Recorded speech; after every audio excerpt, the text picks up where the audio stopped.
Hey y'all, thanks for stopping by. So we made it to Monday. It's the start of a new business week. The stock market's been open for a little bit, and I get if that's not really your thing.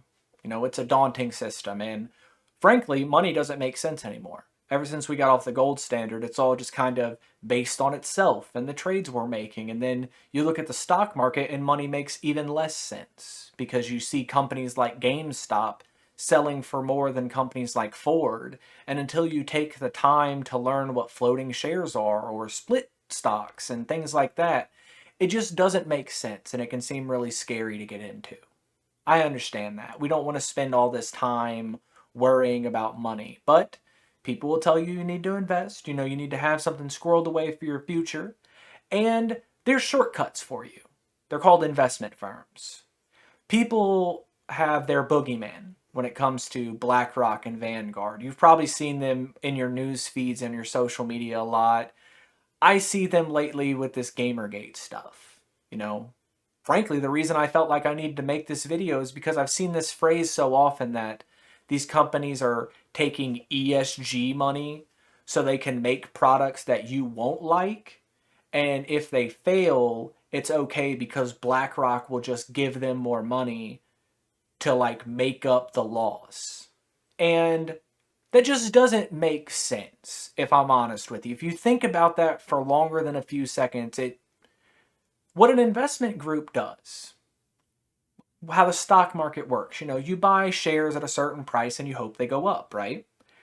This is their whole job. This is all they want, is to buy shares when they're at a lower cost and make them get bigger. Maybe they sell them then, whatever, but all they want to do is make more money. So they buy into companies that are very profitable. You know, this is where the conspiracies come in because they own shares in practically every company. Like they own a lot. They got into your news feeds in 2008 because they own a lot of stock in real estate stuff. And of course, the Occupy movement happened. And I mean, everybody needs houses.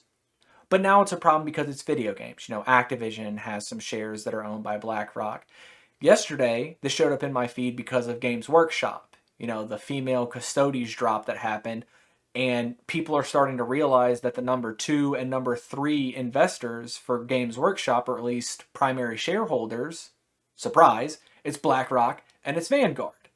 But what's not surprising about that is that Games Workshop makes as much money for England as their entire fishing industry. They make so much money. I think it would be foolish for an investment. I think it would be foolish for you as a stock buyer to not own at least a few shares of Games Workshop. They're a company that's going to last. The line's going to keep going up because people keep buying this stuff. It's a stable company. So companies that are interested in making money are going to buy into them. Now, there's this whole, when they're on the shareholder meetings, they can voice their concerns. You can do that too. If you buy one share of any company, you are allowed to sit in on these calls and maybe you'll get lucky and you'll get the chance to talk. But you have that option. Why don't you take it? Why don't you participate in this system instead of just making up conspiracies about how all of the world works? Again, this video isn't meant to be so negative and talking down to people, but I do think there's just this fundamental misunderstanding about how these firms operate and what their end goals are. They're not trying to ruin your hobbies. They want your hobbies to keep going because they want to keep making money off of it. So, I don't know. It's been a weird thing that's been nagging at me, and I keep seeing it pop up, and I felt like I needed to say something. Hopefully this was informative to you. I don't really like talking about finance stuff, but if you learned something, I guess let me know, and maybe we'll talk about this more in the future. But I guess until the next time I make a normal video, y'all try to have a good day.